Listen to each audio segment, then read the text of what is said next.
आप सभी को मेरा आत्मबंधन। पीएनसी ध्यान नेपाल में सभी का हृदय से बहुत बहुत स्वागत है। संपूर्ण गुरु मंडली को कोटि कोटि नमन करते हुए हम आज का सत्र आरंभ करेंगे। आज हमारे साथ पूनम मेहता जी जुड़ी हुई हैं। पूनम मेहता जी का बहुत बहुत स्वागत करती हूँ, हृदय से अभिनंदन करती हूँ, जो हमें अपना कीमती समय निकाल कर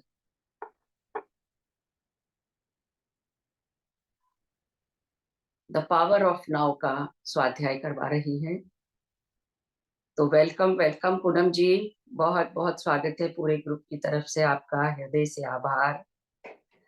आत्मबंधन सभी को, जय गुरु जी, सभी को मेरा प्यार भरा नमस्कार। तो आज हम अपनी यात्रा को एक कदम और आगे बढ़ाते हैं, द पावर ऑफ नाउ। ठीक है ना?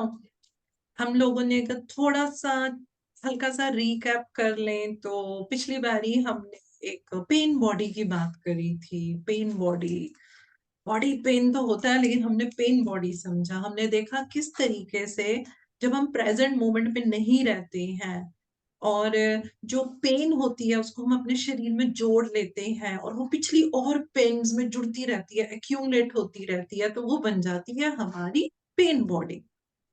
और इसका एक छोटा सा एग्जाम्पल एक ले लेते हैं ताकि अच्छे से हमें रिवाइज हो जाए। तो हमने जैसे एक बात करी थी कि मान लो अगर किसी इंसान के अंदर गुस्सा बहुत है, वो उसकी सबसे डोमिनेंट एनर्जी है, तो ये वाइब्रेशन उसकी पेन बॉडी में जाएंगी। जब भी वो कुछ ऐसा सोचेगा, उसको कुछ गुस्से के विचार आएंगे, तो उसकी वो पेन बॉडी जो है वो एक्टिवेट हो जाएगी।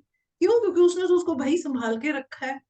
जैसे हम लॉकर में चीजें संभाल के रखते हैं, उसने अपनी बॉडी में पेन को संभाल के रखा हुआ है ना। तो वो जब जब करेगा तो वो चीज उसकी वहां वहां बड़ी एक्टिवेट होती रहेगी। और वो क्या होगा, वो अनकॉन्शियस लेवल पे ये चीजें कर रहा है। एंड दैट टाइम क्या होगा, the pain will become you. यानी कि आप ही वो पेन बन गए, आपको पता ही नहीं चला। ये ऐसा मेरे साथ हो गया। तो हमने इसके बारे में बात करी थी और हमने ये समझा था कि हमें अपने आप को इस चीज से बाहर निकालना है। बाहर निकालने के लिए जो हम डे वन से समझ रहे हैं, हमें अवेयरनेस में रहना है, हमें प्रेजेंट मोमेंट के अंदर रहना है ना। आज का जो मैं टॉपिक लेने लगी हूँ, जो राइटर ने आगे बताया हुआ है, this is very very important topic. लेकिन कुछ मेरी ऑब्जर्वेशन ऐसी रही है कि इस चीज को थोड़ा सा कभी कभी क्या होता है कि हम कभी कभी किसी चीज को समझने में हल्का सा राइट लेफ्ट हो जाते हैं। तो ये टॉपिक ऐसा है जिसको सटीक तरीके से समझना, this is very very important. और वो टॉपिक उनका ये है, ego identification with the pen body. अब बात क्या आती है, जब हम ईगो की बात करते हैं, हम बहुत सारी जगहों पे पढ़ते हैं ईगो की बात की जाती है। तो हम ना ईगो को पहले सही तरीके से नहीं समझ पाते हैं। मैंने अपने इस जो भी एक एक्सपीरियंस में, मैंने as a psychologist, as a spiritual facilitator, as a healer, मैंने ये चीजें देखी हैं कि लोग ना ईगो के कॉन्सेप्ट को सही से नहीं समझ पाते हैं। और उसका नतीजा क्या होता है कि जो भी आप विजडम शेयर कर रहे हैं, जैसे कि अभी हम ये सीख रहे हैं कि how to come out of pain body, root cause तक वो नहीं पहुंच पाएंगे। और वो क्या रहेगा, वो ही चक्रव्यूह में रहेंगे। अगर मुझे फियर लगता है तो लग रहा है, अगर मुझे चिंता लग रही है तो लग रही है। फिर कभी कभी बंदा जब अकेले में होता है, वो सोचता है भाई मैं सुन तो सब कुछ रहा हूँ, समझ भी रही हूँ, सब कुछ कर रही हूँ, जा क्यों नहीं रहा है ना। ये चैलेंज हम सबके साथ जीवन में होता है, ये हमारे से जा क्यों नहीं रहा है। तो सबसे पहले मैं आपको एक यू नो एज साइकोलॉजिस्ट के पॉइंट ऑफ व्यू से मैं पहले आपको ईगो समझाना चाहती हूँ। तो वो ईगो मैं आपको बिल्कुल साधारण सरल शब्दों में बताऊंगी, जिसको कि हम अपने स्पिरिचुअल यात्रा में शुरू कर सकते हैं। और फिर मैं, जब ये हम समझ लेंगे, फिर मैं ये राइटर के साथ मिल के आगे की जो भी विजडम है वो हम आपस में समझेंगे। तो ईगो को समझना बहुत जरूरी है। सबसे पहली बात, ईगो का मतलब क्या होता है? तो दिमाग में एकदम आएगा अहंकार। ईगो यही तो होती है ना, अहंकार है उसके अंदर, या बोलते हैं यार उसकी ईगोइस्टिक पर्सनालिटी है। इस सबसे बड़ी गलती हम यहाँ कर जाते हैं। हम ईगो को एक डिक्शनरी मीनिंग से समझ लेते हैं, ना तो हम उसको साइकोलॉजिकल एंगल से समझ पाते हैं, ना स्पिरिचुअल एंगल से समझ पाते हैं। तो क्या होने लग जाता है, हम उसको प्रैक्टिकल अप्लाई नहीं कर पाते, मतलब कि हम अपने जीवन में उसको इंट्रोस्पेक्ट नहीं कर पाते हैं। कोई बोले आप में ईगो है, मैं कहूंगी नहीं जी मेरे में ईगो नहीं है। हम सभी कहेंगे जी हम में ईगो नहीं है। लेकिन कभी कभी जब हमारा इंटरेक्शन होगा, शायद कोई हम एक आधी बात करते तो सामने वाला कहेगा इनमें तो बड़ी ईगो है। हमने तो यही सीखा है ना, ईगो तो यही है। ईगो एक लैटिन वर्ड है जिसका अर्थ पता है क्या है? आई। तो अब बताइए, आई है क्या नहीं है? है ना, आई तो है ना, दैट इज ईगो। लेकिन हम ईगो को सिर्फ एक अहंकार समझ के रखते हैं। ये जो ईगो है, ये हमारे सेंस ऑफ सेल्फ को दर्शाती है, बताती है। मैं क्या हूं, हमने बात करी है। मैं ये शरीर तो हूं नहीं, I have this body. Right ना, I am not this body, I have this body. But this body has its own identification जिससे मेरी पर्सनालिटी बनती है। तो वो ईगो हम बोलते हैं, लेकिन असल में वो क्या है, वो सेल्फ है। तो यहाँ पे मैं ये बताना चाहूंगी, जब मेरा खुद का सेंस ऑफ सेल्फ बनता है, मेरी सेल्फ एस्टीम बनती है, मेरे अंदर एक सेंस ऑफ सेल्फ इंपॉर्टेंस आती है। This is my ego, this is my ego. बिल्कुल जिस तरीके से excess of everything is harmful. अब जैसे हम कहते हैं हंसना स्वास्थ्य के लिए बहुत अच्छा है, लेकिन अगर मैं 24 घंटे जोर जोर से हा हा हा हा हंसती रहूंगी, तो थोड़ी देर में आप ही लोग कहेंगे यार ये बंदा कुछ क्या क्या कुछ गड़बड़ है, इनको ये क्या कर रहे हैं, है ना? उसी तरीके से ये जो ईगो है, ये हेल्दी ईगो भी है और अनहेल्दी ईगो भी है। यही तो गेम है इस दुनिया का, इस माया जाल का। यही तो हम फंसे हुए हैं सब। डुअलिटी में हमें पता ही नहीं चलता कि कब जो मैं बात कर रही हूँ सेल्फ इंपॉर्टेंस की, वो मेरा प्राइड बन जाता है, वो मेरी ओवर कॉन्फिडेंस बन गए, है ना? जो मेरी ईगो है, जो मेरे अंदर मेरे लिए मेरा सेंस ऑफ सेल्फ वर्थ है, वो हेल्दी भी हो सकता है, वो अनहेल्दी भी हो सकता है। साइकोलॉजी के अंदर जब हम ये पढ़ते हैं और जब हम पढ़ाते हैं, तो हम ये बात बताते हैं, तीन चीजें। वो बड़ी सिंपल है, वो हम भी समझ सकते हैं, क्योंकि हम कोई साइकोलॉजी की क्लास थोड़ी ना ले रहे हैं कि मैं साइकोलॉजी की टर्म्स को इस्तेमाल करूं। मैं इसको बहुत साधारण करके बोलूंगी। तीन चीजें हम बोलते हैं। एक हम बोलते हैं आईडी। आईडी, इसको ईड भी बोल देते हैं, कि लोग ईड बोलते हैं साइकोलॉजी में। एक ईड होता है, एक होती है हमारी सुपर ईगो, और एक होती है हमारी ईगो। अब ये तीन चीजें होती हैं। तो सबसे पहले मैं बात करती हूँ आईडी। ईड क्या होती है?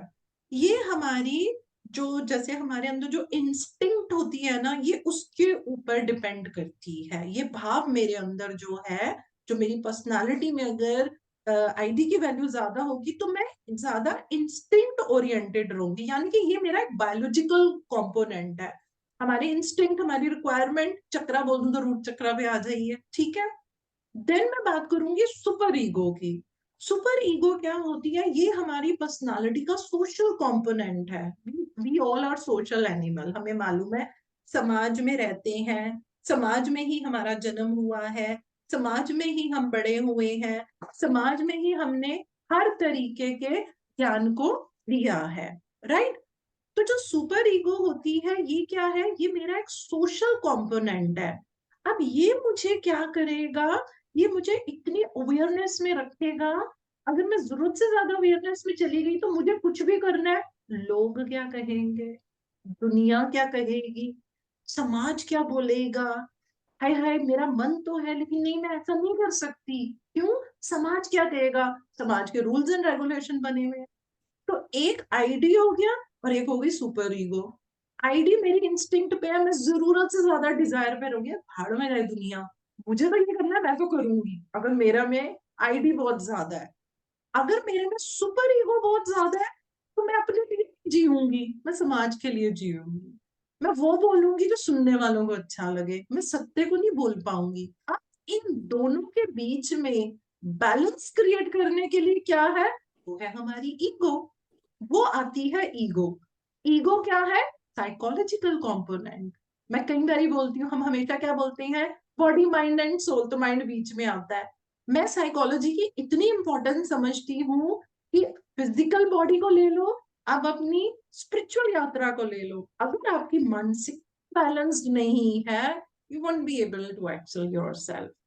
तो जो हमारी ईगो है, ये जो हमारा साइकोलॉजिकल कंपोनेंट आता है मेरी पर्सनालिटी का, that is responsible for my conscious decision making process.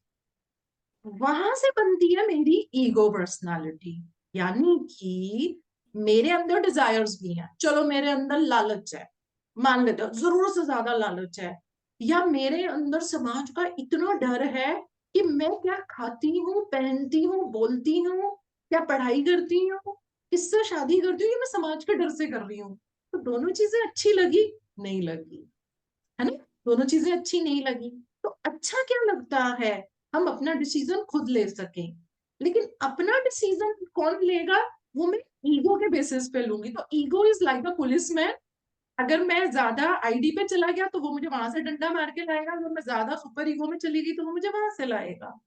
तो मेरी ईगो क्या करती है, जो मैं कॉन्शियस डिसीजन लेती हूँ, जो मैं निर्णय लेती हूँ। ये बुक आपको क्या सिखा रही है, आपकी ego identification with pen body. आज हम क्या समझेंगे कि जो मेरे में पेन होती है।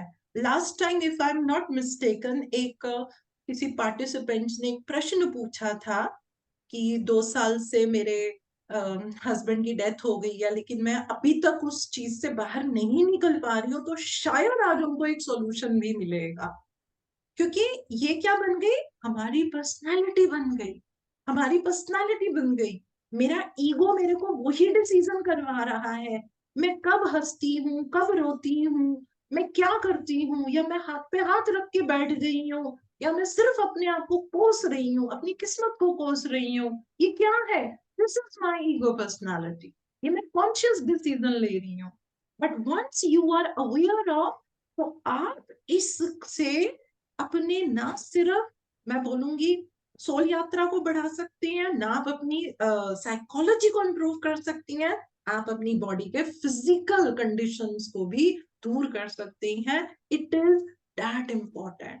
तो ego is in between, in between id and super ego. और ये हमारे जीवन में ये तीनों कंपोनेंट रहते हैं। मुझे आईडी भी चाहिए, डिजायर्स भी चाहिए, समाज में भी रहना है, लेकिन बैलेंस क्रिएट करना है। वो बैलेंस करना कौन सिखाता है? That is ego. That is ego, जो मेरी सेल्फ वर्थ के बारे में मुझे बताते हैं। तो जब हम बात करते हैं ईगो आइडेंटिटी की, तो वो क्या है? It is a sense of identity that provides individuals with the ability to express their sense। आप अपने आप को कैसे व्यक्त करते हैं, that is your ego identity. कभी कभी हम बोलते हैं ना, यार उसने मुझे पता नहीं क्या बोला, मुझे तो समझ ही नहीं आया। तो हमें लगता है उस बंदे की अभिव्यक्ति में क्लैरिटी नहीं है, फिर हम कहते हैं, हम हम जो बोलेंगे वो क्लियर कब होगा, जब वो मुझे क्लियर होगा।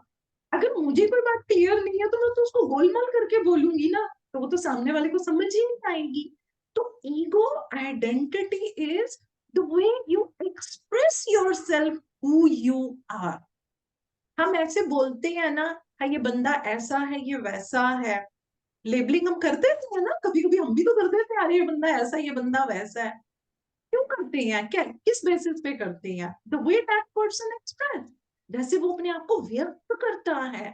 तो मेरी ईगो आइडेंटिटी से, जिस तरीके से मैं अपने आप को एक्सप्रेस कर रही हूँ, जिस तरीके से मैं एक्ट करती हूँ, वो मेरी ईगो आइडेंटिटी है।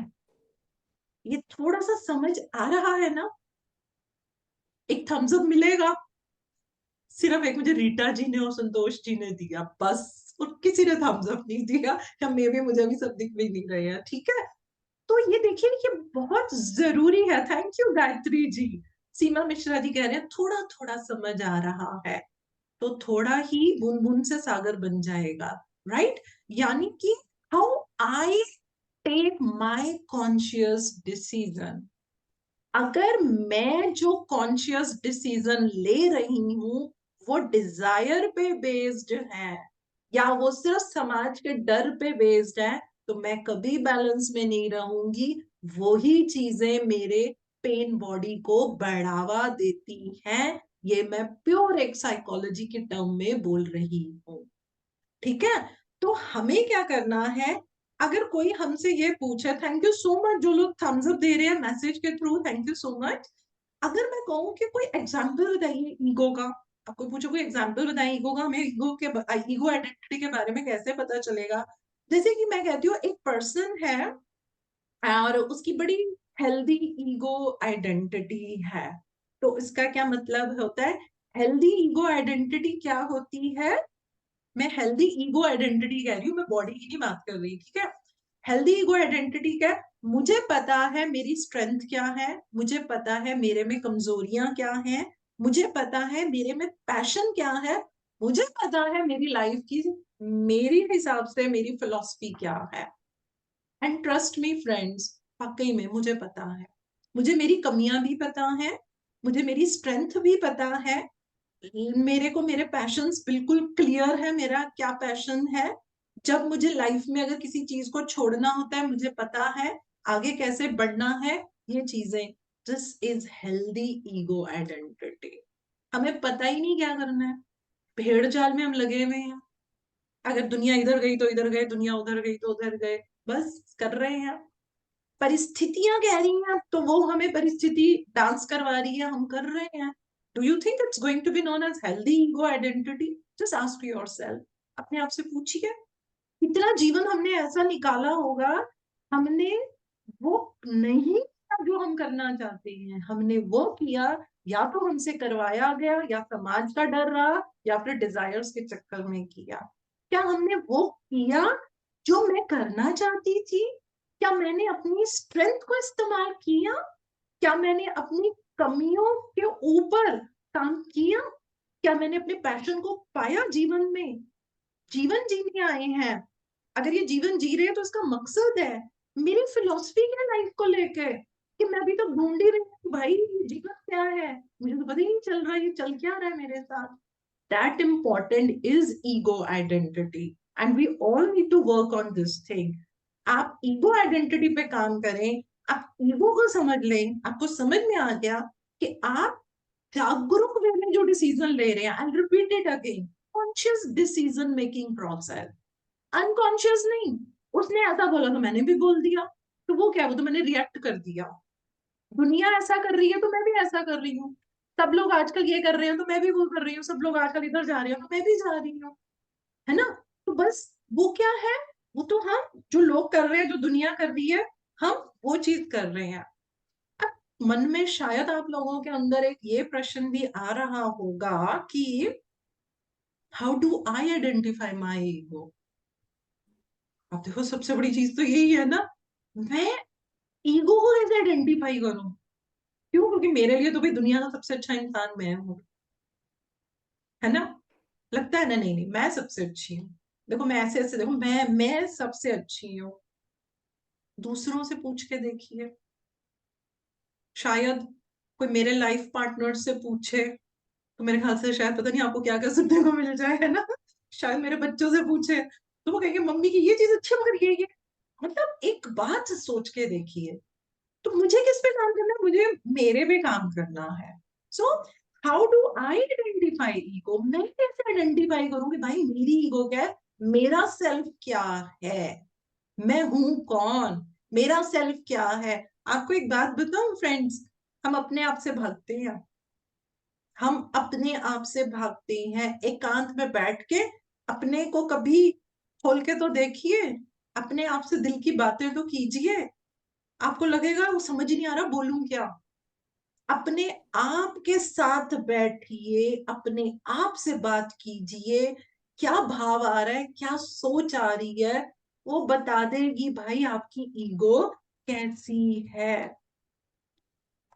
हर समय हम जो सोचते हैं, जो बात करते हैं, जिन बातों को हम पर्सनली ले लेते हैं, एक घटना हुई 5 साल पहले, 10 साल पहले, बुरा लगा, आज 10 साल बाद भी उस घटना को मैं याद कर रही हूं तो मुझे बुरा ही लग रहा है। This is my ego identity. एक बात हुई, मुझे बुरा उस समय लगा, हमने उसको छोड़ दिया, हम जीवन में आगे बढ़े, हमने अपनी एनर्जी को मोल्ड किया, हमने अपनी लाइफ को क्रिएट किया। दिस इज उस बंदे की ego identity. This is the वे कि आप अपनी ईगो आइडेंटिटी को देख सके। आप डर में रहते हैं, आप चिंता में रहते हैं, आप कंफ्यूजन में रहते हैं, वो बताएगी आपकी ईगो आइडेंटिटी क्या है। या आप अनहेल्दी वे में इतना चले गए, मैं ठीक, मैं सही, बाकी सब गलत, इस पूरे घर में मैं ही समझदार, बस माई ईगो आइडेंटिटी। ऐसे हम उसको पहचान सकते हैं। अब हमने क्या देखा है, जो फीमेल्स होती हैं, पीरियड्स आने से जो एक हफ्ता पहले का टाइम होता है, आपको पता ही होगा, पहले हम उसको पीएमएस बोलते थे, अब हम उसको पीएमडी बोलते हैं। उस समय में जो हमारी पेन बॉडी होती है वो बड़ी ज्यादा जागती है। मोस्टली आपने देखा होगा, फीमेल्स पीरियड्स आने के एक हफ्ता पहले बड़े मूड स्विंग्स होते हैं, रोने का मन करता है। क्यों रो रहे हो पता नहीं, क्यों रो रहे हो मालूम नहीं है, कुछ अलग सी चीज खाने का मन कर रहा है। वो अभी हम डिटेल में आगे बात करेंगे, लेकिन मैं एक चीज बता रही हूँ कि उस समय पेन बॉडी सबसे ज्यादा हमारी जागती है। अब मीनोपॉज में हमने सुना है, मेरे ख्याल से डॉक्टर संतोष जी भी मेरे साथ एग्री करेंगी, हॉट फ्लैशेस होना, मूड स्विंग्स होना, औरतें कितने गुस्से में चली जाती हैं, है ना। डॉक्टर्स बोलते हैं कि भाई प्लीज आप इनको थोड़ा ऐसा और ये इस तरीके का भाव आप इनके साथ रखिए। तो मैं ये नहीं कहूंगी कि ऐसा नहीं होता है, ऐसा बिल्कुल होता है, ऐसा जेन्युइन होता है। लेकिन मैंने अपनी काउंसलिंग में पेशेंट्स को अलर्ट रखा, उनको इतना जागरूक रखा, उनको इतनी अवेयरनेस में रखा कि सिर्फ थेरेपी से उन लोगों का मीनोपॉज का टाइम पीरियड एकदम स्मूथली गया। डॉक्टर्स हैरान हुए कि अरे, आपको तो कोई मेडिकेशन वगैरह का जरूरत ही नहीं पड़ा, है ना। तो ये आप देखिए जरा कि जब आपको एक अवेयरनेस में रहते हैं, जागरूकता में रहते हैं, हमने उनकी ईगो आइडेंटिटी को चेंज करा और उनका टाइम कितना ही ब्यूटीफुल तरीके से निकला। अब मैं बात करती हूँ जहां पे राइटर अब हमें आगे लेके जा रहे हैं, वो है ego identification with pen body. अगर हम ये पिछली बात नहीं करते तो हम उसको लेते, अब हमें समझ में आ गया कि पेन बॉडी के साथ कौन आइडेंटिफिकेशन बनाता है, मैं सेल्फ कैसे बनाती हूँ अपनी ईगो आइडेंटिटी से, है ना। तो अब हमें ये थोड़ा समझ में आएगा कि हम इसको किस तरीके से लेते हैं। तो देखिए, राइटर ये बता रहे हैं कि सबसे इंपॉर्टेंट चीज आपके लिए क्या है, क्या प्रिंसिपल आपको ध्यान में रखना चाहिए। आपको हमेशा एक वॉचमैन की तरह रहना है, और I should say watch women की तरह रहना है, क्योंकि लेडीज ज्यादा है ना। हमें देखते रहना है, देखते रहना है हमारे को। अरे भाई क्या देखना है, वॉचमैन तो बाहर ही देखता है, हमें वो वाला वॉचमैन नहीं बनना, हमारे को स्पिरिचुअल वॉचमैन बनना है। क्या देखना है, अंदर क्या चल रहा है, अंदर क्या चल रहा है। गुस्सा चल रहा है, डर चल रहा है, फ्रस्ट्रेशन चल रहा है, एंजाइटी चल रही है, चल क्या रहा है। हम यही तो इग्नोर करते हैं, बिल्कुल इग्नोर करते हैं। तो सबसे इंपॉर्टेंट चीज क्या है, हमें अपने अंदर देखना है, मेरे अंदर चल क्या रहा है। और पता है आप उसको समझ कैसे पाएंगे, जब आप उसको एक्सपीरियंस कर पाएंगे। जैसे मैं बताती हूँ कि बच्चे कभी कभी अचानक हम उनके ऊपर अपना गुस्सा निकाल रहे होते हैं, तो हम क्या करेंगे उस समय की जो बात है, जो भी वो तो है हम पुरानी बातें निकाल निकाल के बोल रहे होंगे। भी तुमने ऐसा किया था, तब भी तुमने ये किया था, जबकि वो बात हो गई, खत्म हो गई सब कुछ, फिर भी बच्चा भी सोचता है पता नहीं यार, मम्मी शुरू होती है ना तो पता नहीं कहाँ कहाँ तक चली जाती है, पता नहीं कौन कौन सी बातें मम्मी बोलने लग जाती है। ठीक है, अब मुझे क्या लगा भाई, मुझे गुस्सा आया तो मैं बोल रही हूँ ना। अब जस्ट सिट विद योरसेल्फ, अपने आप को देखो अंदर क्या चल रहा है। 100%, 100%, मैं 99 भी नहीं बोल रही, 100% मेरी कोई बात हुई होगी अपने हस्बैंड से, अपने किसी रिश्तेदार से, मुझे वहां पे गुस्सा फ्रस्ट्रेशन आया, मैं वो निकाल नहीं सकी, मैं यहाँ निकाल रही हूँ, मुझे भी नहीं पता कि मैं निकाल रही हूँ। वाकई में उस दिन बच्चे ने हल्की सी गलती करी, लेकिन मेरा 1 घंटा लेक्चर शुरू हो गया। ये होता है जब आप इन चीजों को इनकी जांच पड़ताल करने लग जाएंगे, तब फ्रेंड्स समझ में आता है असल में अंदर से क्या हूं, मैं क्या सोच रही हूँ, मैं किस भाव से जा रही हूँ, और मैं कर क्या रही हूँ। ये जो मैं डिसीजन ले रही हूँ, मुझे गुस्सा आ गया, मैं पिछली बातें बोल रही हूँ, ये मैं कॉन्शियस वे में नहीं कर रही। जस्ट अब समझिए, ये मैं जागरूक अवस्था में नहीं कर रही हूँ, ये अनकॉन्शियस वे में, क्योंकि मेरे अंदर गुस्सा फ्रस्ट्रेशन है, मैंने उसकी पेन बॉडी रखी है, क्योंकि हर बार ये ऐसा होता होगा, वो पर्सन मुझे कुछ कहता होगा, मैं आगे से बोल नहीं पाती होंगी, तो वो मेरे अंदर एक्यूमुलेट हो रहा है, एक्यूमुलेट हो रहा है। अब अगर बच्चे ने कोई बात करी तो वो चीज मेरी वहां पे निकल रही है। इसको समझें कि ये किस तरीके से हम एक भूल भुलैया के अंदर ही अपना जीवन जो है वो हम काट देते हैं। अब देखो कितनी अच्छी चीजें हमें राइटर बता रहा है। राइटर बोल रहा है कि जैसे गुरुजी एक बात बोलते हैं हमेशा, गुरुजी कहते हैं मैं जो कह रहा हूँ उसको मत मानो, एक्सपीरियंस करो। मैं भी हमेशा ये बोलती हूँ कि जो हम बोल रहे हैं उसको मत मानिए, एक्सपीरियंस कीजिए। तो राइटर भी कह रहा है कि ये जो आपने अभी चीज समझी है इसको एक्सपीरियंस तो कीजिए। अगर आपको खाना बनाते हुए गुस्सा आ रहा है, देखिए क्यों आ रहा है। किसी का भी कोई प्रियजन जब इस जीवन को छोड़ के चला जाता है, बिल्कुल हमें दुख होगा, हमें दुख होगा, हमें रोना आएगा। हम उनको अपने जीते जी भूल नहीं सकते, शायद जब जब याद करेंगे रोना आएगा। लेकिन सोच के देखिए, कभी कभी हम बाद में जीवन को कोसने लग जाते हैं तो कुछ चीजें अंदर से निकलती हैं। क्या निकलता है? डर निकल रहा है, इनसिक्योरिटीज निकल रही हैं। पहले हम 2 लोग मिलके काम कर रहे थे, अब एक को करना पड़ रहा है। ऐसा लगता है ना, मेरा साथी चला गया, मेरा पार्टनर चला गया। जब आप इन चीजों को आइडेंटिफाई करेंगे और धीरे धीरे आप एक एक पॉइंट पे काम करेंगे, तो जो जीवन आपका है जिसमें अब हम सिर्फ या मतलब रो रहे हैं, हमें लग रहा है हमारी डिपेंडेंसी बढ़ गई है, कोई भी रीजन है, you will be getting the reason.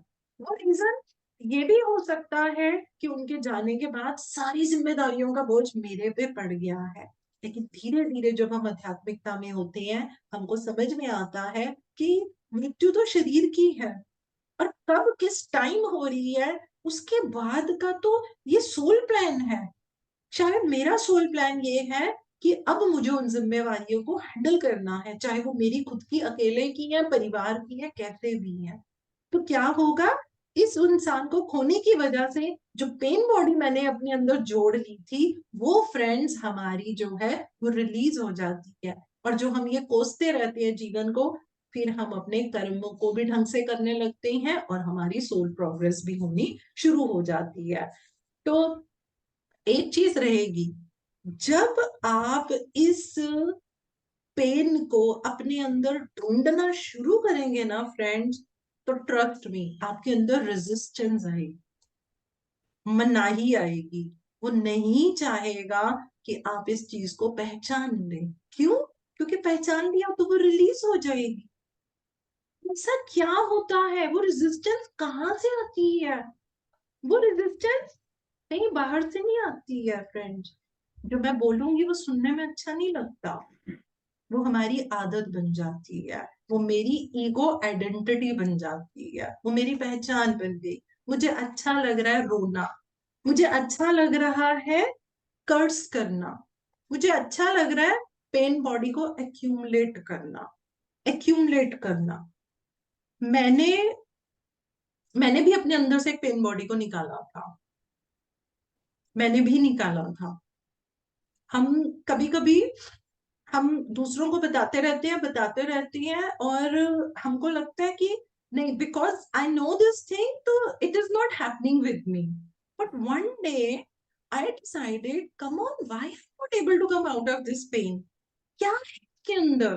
तो मैंने ऐसे ही बैठ के डाइसेक्ट करती गई अरे बाबा रे, ये चीज मैंने पकड़ी हुई है, बाहर निकाल दी। मैंने वो बाहर निकाली तो सच में फिजिकल जो मेरी पेन थी वो भी चली गई, फिजिकल पेन भी चली गई। जबकि देखो, मुझे ये बोलने में कोई शर्म नहीं है कि हम बताते हैं अरे पेन बॉडी अगर मेरे अंदर थी, मेरे अंदर थी। और मुझे लग रहा था कि नहीं नहीं, ये तो फिजिकल वाली चीज है, कि पेन बॉडी नहीं है।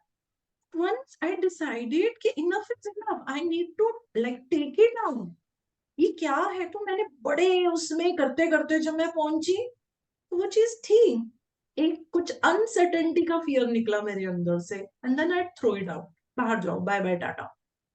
तो दिस इज वेरी इंपॉर्टेंट कि हमें ये करना, पता है क्या होता है हमारी ना, जैसे हम बोलते हैं ना आदत, तो अब आप सुनिए हमारी पहचान बन जाती है। मेरी पहचान बन गई, अब मेरी प्रोग्रामिंग ऐसी हो गई, मुझे अच्छा लगता है उस, वो मुझे पता नहीं चल रहा, वो मैं कॉन्शियस वे में नहीं कर रही हूँ, अब वो मेरी प्रोग्रामिंग ऐसी हो गई है। तो मुझे अच्छा लग रहा है रोना, मुझे क्रिपिंग करना, मुझे ये बोलना वो मेरे साथ ऐसा क्यों हुआ, मैं सब सुन रही हूँ, अरे मेरे अपनों ने मेरे ऐसा किया, अरे मेरे भाई बहनों ने मुझे धोखा दिया, जो भी है, बच्चों ने ऐसा करा, माँ बाप ने ऐसा किया, जो भी है, जो भी बातें एबीसीडी है वो आनी शुरू हो जाती हैं। अब क्या हो गया, ये अच्छा लग रहा है, तो जब मैं उसको ढूंढने की कोशिश करूंगी मेरे अंदर से रेजिस्टेंस आएगी। अब मेरे अंदर से रेजिस्टेंस कैसे आती थी, नहीं नहीं, ये एक फिजिकल प्रॉब्लम की वजह से पेन हो रही है, ये पेन बॉडी की नहीं है। देखो मेरे मतलब साइकोलॉजिस्ट को भी उसके माइंड ने घुमा दिया कि भाई नहीं, ये भाई नहीं, ये तो निकाल लेगी उसको। और मैं सच बताऊं, जिस दिन मैंने ये डिसीजन लिया था 15 मिनट में रिलीज, 15 मिनट में रिलीज। उसके बाद मैं देखती थी वो आ रही है कि नहीं आ रही, क्यों? क्योंकि रूट कॉज को निकाल दिया। देखो ये मैं इसलिए बता रही हूँ, ये सबके साथ होता है, हम ये शरीर लेकर आए हैं ना, सबकी हमारी एक लर्निंग है, ऐसा नहीं है, सबकी लर्निंग है। तो समझ में आया कि how important it is, we need to take care of resistance, जो हमारे को अंदर से रोकती है, जो हमारे को इस चीज को आइडेंटिफाई नहीं करने देती है। Now how to identify it, तो थोड़े से एक स्टेप्स बना लेते हैं, पॉइंट्स बना लेते हैं, इजी लगेगा समझने के लिए। सबसे पहली चीज है, अपने अंदर उस रेजिस्टेंस को ऑब्जर्व कीजिए, जो मेरे अंदर वो रेजिस्टेंस का सही हिंदी शब्द क्या होगा, रुकावट, प्रतिरोध। हाँ प्रतिरोध, शायद आपने मुझे पहले भी बताया था, आई एम सो सॉरी। तो मेरे अंदर ये जो प्रतिरोध आ रहा है, ये जो रेजिस्टेंस आ रही है, पहले तो ऑब्जर्व करो ना। ऑब्जर्व ही नहीं करेंगे तो हम उसको आइडेंटिफाई कैसे करेंगे, है ना। तो मैं क्या करूंगी, जो मेरे अंदर प्रतिरोध आ रहा है उसको ऑब्जर्व करूंगी। फिर क्या ऑब्जर्व करूंगी, अटैचमेंट ऑफ योर पेन। पहले प्रतिरोध को ऑब्जर्व किया, then attachment of your pain. आप कहोगे अरे अरे पेन से कौन अटैच होता है, होता है, होता है। आप करके देखना, अगर हम इन चीजों से बाहर नहीं निकल पा रहे हैं तो हमारे को पेन से अटैचमेंट हो जाती है। तो मुझे उस अटैचमेंट को ऑब्जर्व करना है, and for this we need to be very alert, very alert. फिर आपको उस पिक्यूलियर प्लेजर को ऑब्जर्व करना है जो आपको इस पेन से मिलता है। आप बड़े हैरान होंगे, हाय हाय, दर्द से भी किसी को क्या प्लेजर मिलता है। आदत बन जाती है, आदत बन जाती है। I am very sorry to say, I have seen few people जो हर कहीं भी बैठते हैं तो अपने इन लॉज की या अपनी बहू की या जो भी है उसकी बुराई करते रहते हैं हमेशा। अब उनको क्या प्लेजर मिलता है, सोचो, एक ही बात 1000 लोगों को बताने से क्या प्लेजर मिल रहा है, सामने वाले की सहानुभूति मिलती है। सामने वाला कहता है हाय भैन जी सच्ची तुसी बड़ा बर्दाश्त कर दे हो, यानी कि आप बहुत कुछ चीजें सहन करते हो, हाय हाय ऐसी बहू तो किसी को ना मिले। और जो सुन रहा होता है वो भी पता है बार बार क्यों सुनता है। किसी का दर्द सुनने में क्या मजा आता है, उसको भी प्लेजर मिलता है। उसको पता है क्या प्लेजर मिलता है, शुक्र है मेरी बुरी है लेकिन इतनी बुरी नहीं है। तो हम क्या करते हैं, हम ईगो फीड करते हैं, हम सिर्फ अपनी ईगो फीड करते हैं। तो ये भी देखना चाहिए। This is again very important to understand. And then आपको देखना है वो क्या चीज है जो आपको मजबूर करती है बोलने के लिए। वो क्या चीज है जो आपको मजबूर करती है बोलने के लिए। आपने एक बात एक बार बोल दी, दो बार बोल दी, हर बार वही बोल रहे हो। जैसे कि मैं अपने ग्रुप में अभी एक वर्कशॉप ले रही थी, तो ऐसी बात कर रहे थे, तो वो बड़ा अच्छा एक आया था कि प्रश्न किससे पूछा जाए। हमारी वैदिक विजडम की वर्कशॉप चल रही है जो हम स्पिरिचुअल एंगल से कर रहे हैं। तो उसमें मैंने कहा कि मेरे को ये चीज समझ में आती है, प्रश्न उससे पूछिए जिसके ऊपर आपको विश्वास हो। क्योंकि हम क्या करते हैं, हम अपने एक ही प्रश्न को 100 जगह से पूछते हैं। क्यों? जब तक मुझे वो आंसर नहीं मिलता जो मैं सुनना चाहती हूँ।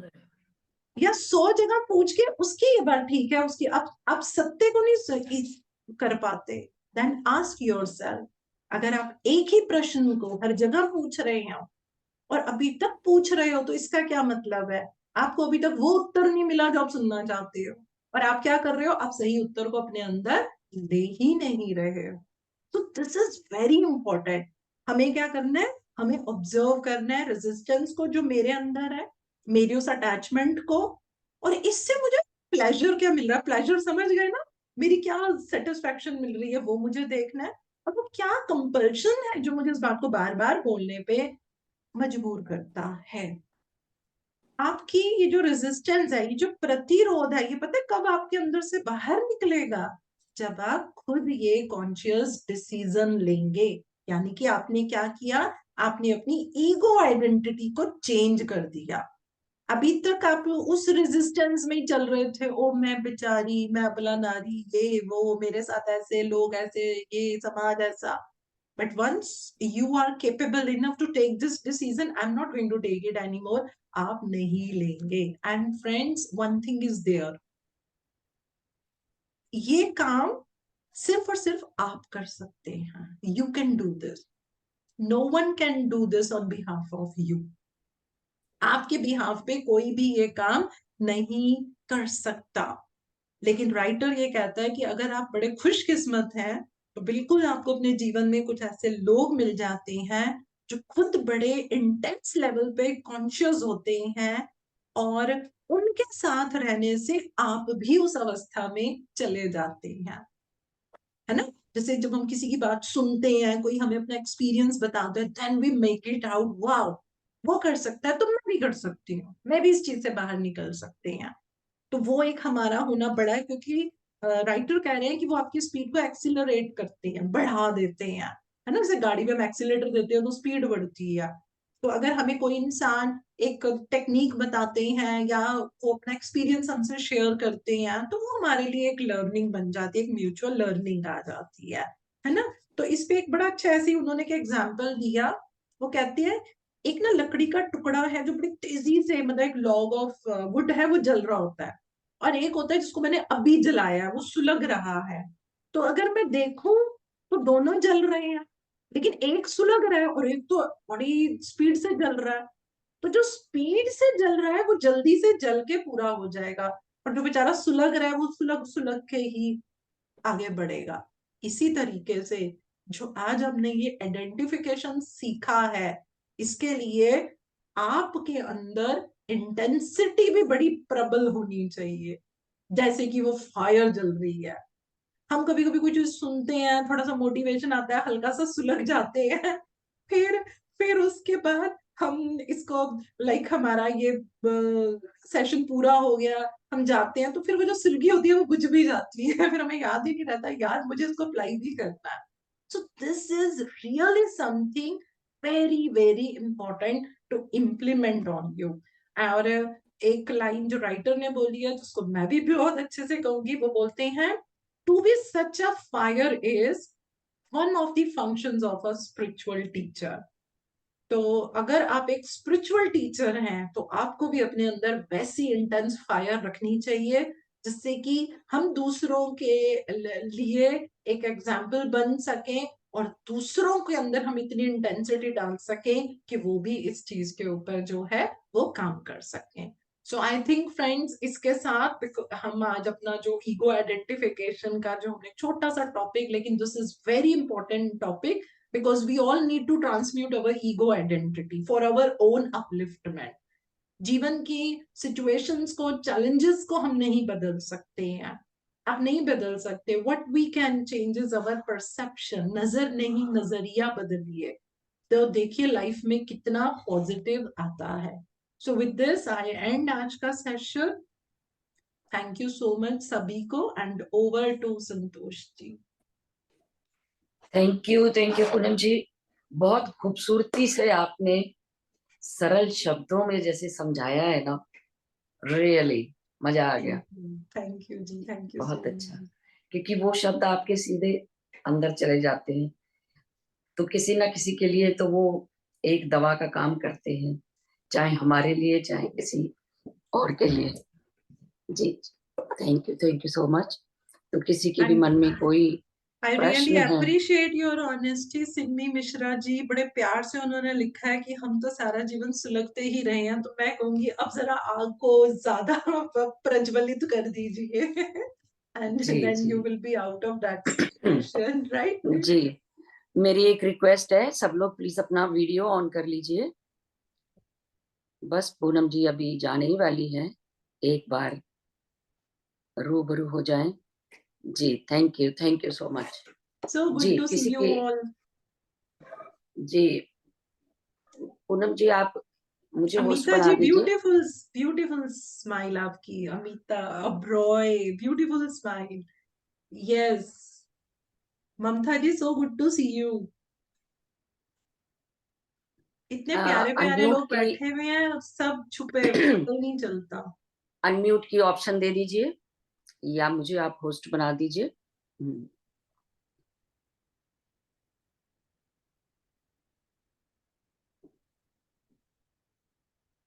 आप होस्ट हैं. जी जी, थैंक यू. प्लीज या तो हैंड रेज कर लें, क्योंकि सब एक साथ बोलेंगे तो समझ नहीं आएगा. प्लीज, जिसके मन में जो भी कुछ है, पूनम जी से बात करना चाहते हैं. मंजू जी बात करेंगी सबसे पहले, तो मंजू जी की स्माइल मुझे दिख रही है. जी मंजू जी बात करिए. मैं तो इतनी व्यग्रता से सुन रही थी ना कि मैं एक एक शब्द जो है वो उसको जो है थैंक यू जी. उस मेरे पास शब्द नहीं है आपको अप्रिशिएट करने के लिए. जो आपने बताया ना, जो हमारा ईगो जो है, सैडिस्टिक प्लेजर जो होता है ना, वो निकलता है. वो होता है जिसको कि जब हम 10 लोगों के बीच में बैठते हैं, तो जैसे आपने बताया ना, वो कहती है अपनी बहू की बुराई करने के लिए, वो यही होता है. They get sadistic pleasure. कुछ भी, हाँ, खुशी के लिए करने के लिए, तो हाँ चलो हमको खुशी हो रही है उससे. इस तरह की जो, वो तो खैर एक अलग बात थी, लेकिन आपने इतनी सुंदरता से हर चीज को एक्सप्लेन किया है कि वो सच में हम लोग उसी को जीते हैं, हर दिन जीते हैं उसको. और उसी से जी उबरने के लिए जो है अपना ध्यान और उसकी मदद से जो है उसके ऊपर we are trying to overcome these things, these weaknesses of ours. Thank you Poonam ji. Thank जी, you so thank you much Manju ji. Manju. Ji Gayatri ji. Yeah. Thank you so much, sir. Thank you so much, Poonam thank you ma'am. Gayatri ji. This is the characteristics of all the women. So sometimes we want to leave it, but we don't know how it comes in front of us. Nobody knows. All of a sudden, it comes out. But This is the main problem na Gayatri ji. We need to be in awareness, we need to be conscious. Unconsciously, you know, Yes. it's not going to work na. so That's consciously the it essence comes na. out, yeah. Yeah. But it's very difficult to be in conscious mind to control it. This is the nature of women. Although we know Just we heard from you in a very simple language. It's very beautiful. We knew the meaning of id and ego. Even then, sometimes we forget to. No, it's not good. We should not do it. It's a very bad habit. We know it, but we forget to be aware with this. This is the weakness. Yes, and this is what Yes. spirituality is all about. This is what psychology is all about. Knowing Yeah. everything is not going to do wonder unless and until you implement the same. Yeah, And yeah. trust me, Gayatri ji, be in awareness. It is not a difficult thing. Just give Yeah. me 21 days. I can make any person to be in awareness. 21 days. Constantly, I need Okay. 21 days. It's Thank not you. that difficult. Oh, thank you. But no, not so much difficult, but we forget to be in conscious, to be aware. So it means first we need to work on our memory. Be conscious with your memory. I don't have to forget it. I have to Yeah, implement it, right? you are right, 100% you're right. Thank you so much. Thank Right. you. Thank you. Welcome. Thank you, Gayatri ji. Welcome. जी जी सरस, आप बात करोगे? मैं एक second पानी P लूं, मेरा थोड़ा सा ना अभी लगातार चल रहा था है। एक सेकंड Sure. पानी जी पी लूं। Ma'am. Ji ji.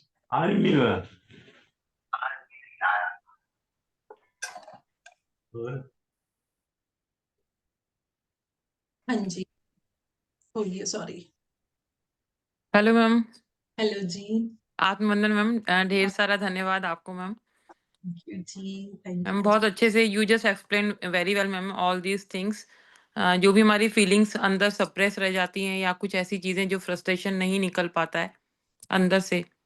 But ma'am ये बताइए मैम कि अगर हम मान लीजिए कि हमें पता है कि एक ना हमारी लिमिटेशंस है या हम इससे ज़्यादा नहीं बोल सकते या हम ज़्यादा बोलेंगे तो दूसरे का जो रिएक्शन होगा वो शायद अच्छा नहीं होगा।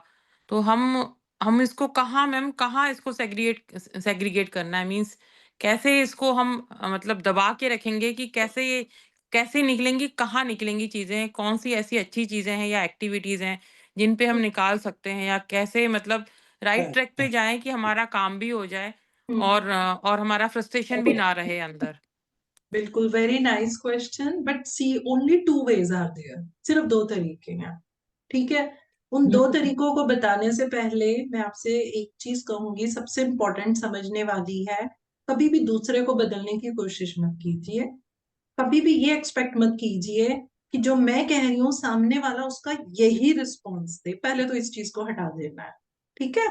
दूसरे को बदलना नहीं है, कोई एक्सपेक्टेशन नहीं रखनी है। Now the point is there are only 2 ways. Number 1 is whatever you want to say, जो भी आपको कहना है आप कहिए, लेकिन be mindful what you are saying and how you are saying. आप बोल क्या रही हैं और आप कैसे बोल रहे हैं, जो भी आपको व्यक्त करना है आप कीजिए। नंबर 2, जिस तरीके से आपको व्यक्त करने का राइट है, सामने वाले को भी व्यक्त करने का राइट है, तो उसके लिए अपने आप को ओपन रखिए। तैयार है। अगर ये दोनों चीजें आपके पास है, गो, किसने मना किया? Go ahead. It's the awareness. Yeah, 100% it's a form of awareness. Awareness, yes ma'am. Once you start leading your life in awareness, ना, trust me friends, जीवन की परेशानियां खत्म हो जाती हैं। Of course जीवन you की are right. परेशानियां खत्म हो जाती हैं। तो हम्म, हम अपनी बात दिल में रखें, एक्सप्रेस कीजिए, लेकिन उसका एक बेस भी तो बनाइए ना। एक बेस बनाइए। You have this freedom to express your feeling, so do the सामने वाला, उसका Yeah. भी है। तो उसके लिए प्रिपेयर कीजिए और फिर बात कीजिए। Oh, और thank you. कभी भी किसी को नहीं बदलना। Don't ever try to change others. We have yes to ma'am. change ourselves. या yes even ma'am, that is only in our hand. या यस और मैम। इवन अगर मैं भी यहाँ पे आती हूँ, मैं यहाँ पे इसलिए नहीं आती हूँ मेरे को क्या आता है, मुझे कुछ नहीं आता है। मैं यहाँ इसलिए थोड़ा आती हूँ आपको बताने के लिए, मैं यहाँ पे सीखने के लिए आती हूँ। Seriously, I am not joking. मैं यहाँ सीखने के लिए ही आती हूँ और मैं हर सेशन में कुछ सीख के ही यहाँ से जाती हूँ। Through your questions, through your appreciation and with so many things, तो मुझे पता चलता है कि हाँ यार ये भी है ना? It's your greatness. No no guys, thank you Poonam ji. Of course. Thank you हमने भी मैम, ये थैंक सीखा यू। आपसे। जी पूनम जी जी हाँ जी। मैं तो आपके सेशन जितने भी सुनती हूँ ना, मतलब कुछ शब्द नहीं है, रोती रहती हूँ, पता नहीं लगता है पूरा जीवन ही आप दिखा देती हैं जैसे। थैंक यू सो लगता है मच। सारा ऊंचे नीचे हो रहा है पूरा जीवन, ऐसा लगता है हाँ हम ये ऐसा ठीक कर रहे थे, ये हमें करना है। मतलब पूरा टाइम मेरे को तो फिर रोना ही रोना आता रहता है उस समय सुन के कि क्या हम मतलब बहुत सारी चीजें सीखते हैं कि क्या हमने गलत किया है, क्या हम सही कर रहे हैं। क्योंकि रश्मि जी एक बात बताऊं, हमारे जीवन में क्या दिक्कत क्या रहती है, हम आगे क्यों नहीं बढ़ पाते, हम ना एक्सेप्ट नहीं करते हैं। तो जब हम अपनी गलतियों को एक्सेप्ट करते हैं, हाँ, मेरे फादर एक बोलते थे, daily do one mistake and learn from your mistake. My father, my parents, they are my first guru. और लोग बोलते हैं गॉड, मैं तो बोलती हूँ God is next to my parents. I have learned a lot from my parents. मतलब इतने अच्छे पेरेंट्स, सभी के बहुत अच्छे होते हैं, बट मैं बोलूंगी यस, आई एम ब्लेस्ड। मैंने उनसे बहुत कुछ सीखा है, उनकी हर बात मेरे लिए एक, कहते हैं ना, एक जीवन की लर्निंग रही है। तो मेरे पापा बोलते थे daily do one mistake but don't repeat your mistake and learn from your mistake. अब उनकी एक बात ने कितना कुछ मुझे सिखा दिया। बहुत बड़ी बात है। मुझे बहुत अच्छी उन्होंने बात। अवेयरनेस में सिखा दिया, मुझे उन्होंने ये सिखाया एक्सेप्ट कर, हाँ Yeah. ये गलती मैंने करी है, हाँ मैंने आज लालच कर लिया। मैं Yeah. छोटी पता है कैसी थी, जरा छोटा बच्चा हो जाता है ना, थोड़ा ज्यादा पैम्पर हो जाता है, तो मेरी बड़ी सिस्टर अगर एप्पल भी आएगा तो मैं पहले नापती थी, बड़े वाला कौन सा, मैं ये खाऊंगी, ये तू ले, मुझे बड़े वाला खाना है। मतलब मैं कभी याद करती हूँ ना, मैंने अपनी सिस्टर को बोला, मैं कहा, "हाँ यार मैं कितनी बुरी थी ना, जैसे कोई ड्रेस अगर आ रही है तो मैं पहले वेट करती थी, अच्छा तूने कौन सी फ्रॉक लेनी है, अगर वो बोलेगी पिंक कलर की तो मैं कहती थी मुझे पिंक लेनी है।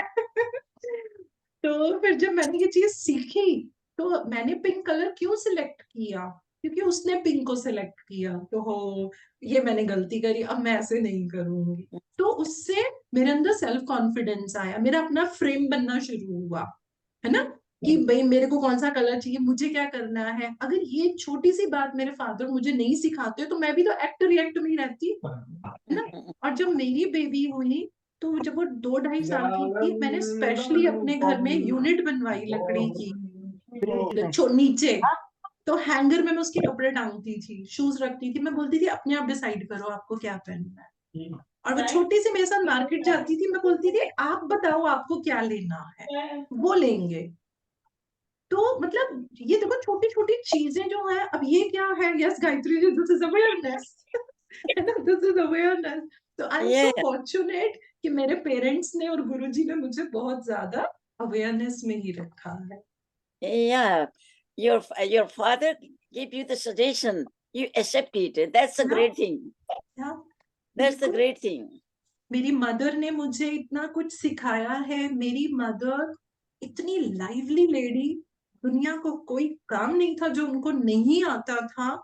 और मैं जरा शुरू से स्टडी में बहुत ज्यादा रहती थी। मेरी मम्मी ने मुझे क्या एक बात बोली थी, मतलब बताओ, इतनी अच्छी पोस्ट पे डैडी, नौकर चाकर, किसी चीज की कमी नहीं थी घर में, वो बोलते थे अपना हाथ जगन्नाथ, ये मेरी मम्मी के वर्ड्स थे, Yeah. अपना हाथ Jagannath.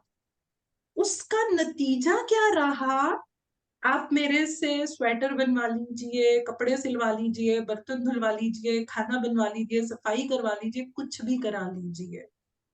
And when I got married, तो मैं इसको बहुत बड़ा कॉम्प्लीमेंट देती हूँ अपने लिए।